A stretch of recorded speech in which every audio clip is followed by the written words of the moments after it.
Hey everyone, yeah, welcome back. Good to see you again. You're looking well. Get yourself a drink and a seat up front. We're going to get started. Because, yes, there's a show. It's all been happening, and now you want to know. But before we can start, we must begin with hello. My name is Sean, your host and fellow. Now grab hold your beverage, your mind just as quick. We're building up for our best sip. So join me now for the greatest pleasure, where we unwind this world together. It's time now. It's time for the sip. Let's do it now. Let's do it quick. Go!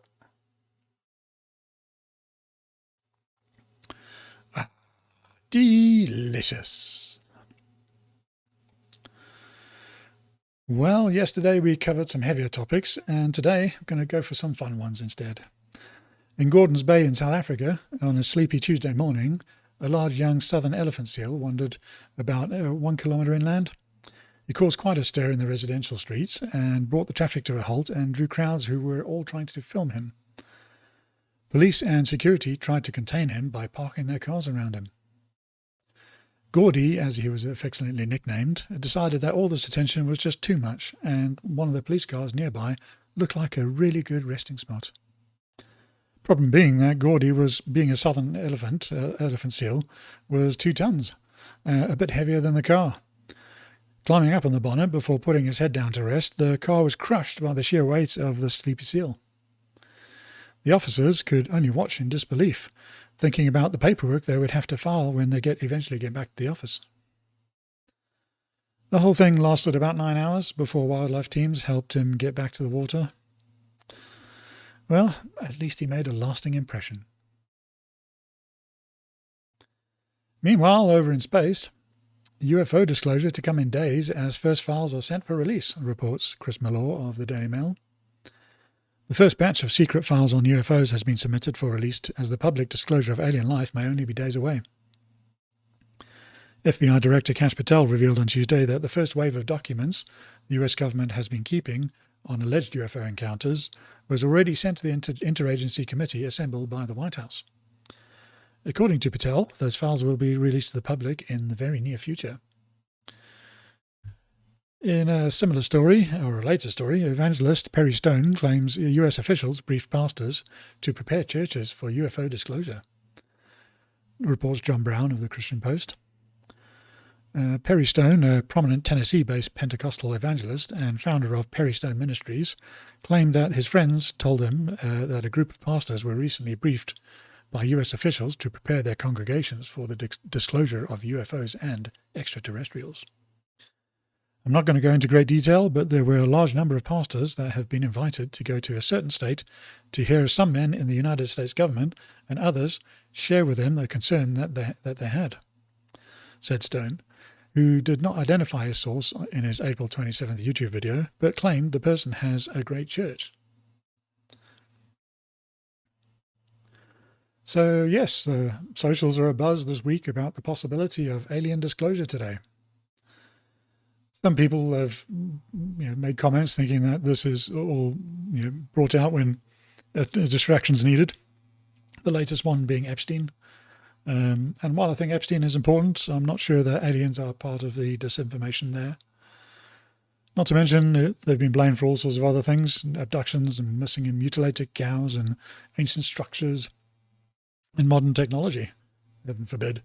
I think the last two are probably more plausible, that there's a lot of documentaries or on YouTube and people making videos about these things that just show that how are these things possible. Some of them they're quite interesting. There's a lot of things from our past that we can't explain still, even with modern techniques. And the modern technology, we do seem to have made significant strides intergenerationally. That could be human endeavor, but there's nothing wrong with a little helping hand now and then, I guess. So it all kind of started with Roswell, really, didn't it? All the when the UFO crashed and went up on TV, and everybody laid out the pieces on the for everybody to see. It was quite a time, and there was a lot of reports and a lot of people becoming concerned. And then eventually it all kind of started to get hastily quietened away. For me, though, I've got two reasons to think that they exist, and I do believe that they exist. Jodie Foster made a foundational logical case for me in Contact when I was very young, when she said, if it's just us, it seems like an awful waste of space. And even back then, it kind of made sense to me. I was only, I was only young at the time, but it became quite a logical construct for me to rest a lot of other things on. If you consider just how large the universe is, the vastness of it, and just how many billions and billions and billions of iterations there are just in one galaxy, it's I would find it unreasonable to think that this is the only place that has ever had the right conditions for life. So I have to admit, I've never met an alien, but I've possibly seen one. Back in 1986, when there's a comet called Halley's Comet, and it only comes around every sort of 76 years. And the last time it was around was 1986. And I remember watching the TV, and the news report came on, Halley's Comet, you better go out and see it now, otherwise you're going to miss it for the next 76 years. So we ran outside and just looking up the skies and just trying to see what's going on.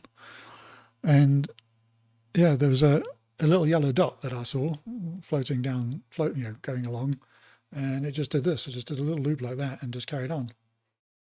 And even though I was very young at the time, I knew, it was quite a sizable dot, so it filled up a fair bit of the space. It was bigger than a jumbo, for example, a 747 at the same distance. So it was a fairly sizable object. And the fact that it just did that, I knew even back then it was not possible for any man-made thing to be able to do that, especially not a plane. Nothing that we had could have actually done that maneuver at the time. So that kind of set me up for both those things. Kind of set me up for my belief that there's got to be something else out there, basically. But I think it's kind of, the fact that we don't want to believe it, or the fact that it's kind of been under wraps for so long, I think it's partly our ego, that we want to believe that we're the only ones, that we're at the top of the tree, and that only God is higher than us. For me, I've gone through many frames. I've started out as a Catholic, a good Catholic boy, as my mum would say, eventually converting to Christianity, then to atheism. But nowadays, my frame that I find works most is more of a perennialist one. And perennialism is the belief that everything is connected. So I don't have a specific religion, but I do believe in God. And for me, all religions are actually talking about the same God. And all the different religions are just man arguing over the details. So I do believe religion is necessary to teach us about God and that he exists. But anything else you see on top of that, the books, the art, the songs, the ceremonies, all that is created by man to celebrate God, which is great. It's a good thing. There have been some stunning things created from it. But that relationship is actually just between you and God alone. And then we are all connected through God. So in my world, all religions are equally valid. If that is your particular flavor and how you like to celebrate God, then that's your choice. It's absolutely perfect. It's brilliant. But if your religion tells you that you're better than other human beings because of it, that is not right. Or it tells you to go kill others in the name of it, give them money, or have these massive temples, religious structures that span continents, the organizations, all of those things, where they can dictate from afar. All those things are, for me, it was created by greedy man to control other men. It's the Tower of Babel that God warned us about, and the story repeats so many times in other religions. How does that relate to the disclosure? Well, any other beings out there would still have the same God. They may just celebrate it differently. It doesn't mean that they'll automatically be good or bad. It's just that we have some common ground to start from with them. Any of our species, even 100 years ahead of us in development, would have capabilities way beyond ours. 100 years is not even a blink in cosmic terms. It's in terms of technological developments, pretty much everything that we see around us now, all the laptops, all the internet, the fact I can talk to you now on the internet, even this microphone, everything is it's basically come around in the last 150 years. So can you imagine another 100 years, 1,000 years, 10,000 years from now? It would still even 10,000 years would just be a blink of an eye, basically. Not even in cosmic terms. We're sort of measuring these things in billions of years. Somebody else would only have to be very marginally ahead of you to be significantly technologically more capable. So even though we may not be able to comprehend the technology, these guys may have a thing or two more, may know a thing or two more than us. So in terms of being good and bad, I'm not really that concerned about them being bad, though. If they were going to do something bad, they wouldn't wait for the government to publish some paperwork. It would have been clean up on R5 a long time ago. They wouldn't care what we had to say. And they wouldn't need some puny nukes to do it either. They would have something that would be far more impactful. That leads me to think that, if they do in fact exist, then they must be of good persuasion. And no, I don't say perfect. I'm sure that, like any species, that there will be some sort of hierarchy involved, and there'll be some structure involved, and some antagonism, between members of that group. But the fact that these stories are so permissive, and it's all throughout history, in fact. So many cave paintings or historical artifacts that are difficult to explain, but all point in the same direction. Many reports by humans who've worked with these things and sometimes seen these things, all leads to the fact that something is out there and some people are aware of it. And why now? Well, I think back in the day, when you didn't even comprehend gravity existed until the mid-1600s, if you can't even wrap your head around that, then what are you going to do about some aliens popping up in your backyard? We weren't really in a position to understand it back then. But over the years, the constant drip feed of information and suggestions, even you think about the disclosures, but even sci-fi and Star Trek, all of those things are preparing us for a role in the world, and how we need to view these things. So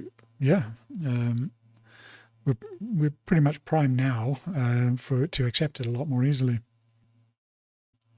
So the fact it's come out slowly and carefully tells me that there are good things on the way. There wouldn't be any need to drip feed it if it was going to be bad. So I'm generally feeling positive about this potential news, and I'm looking forward to it. I hope that we finally get to have some answers.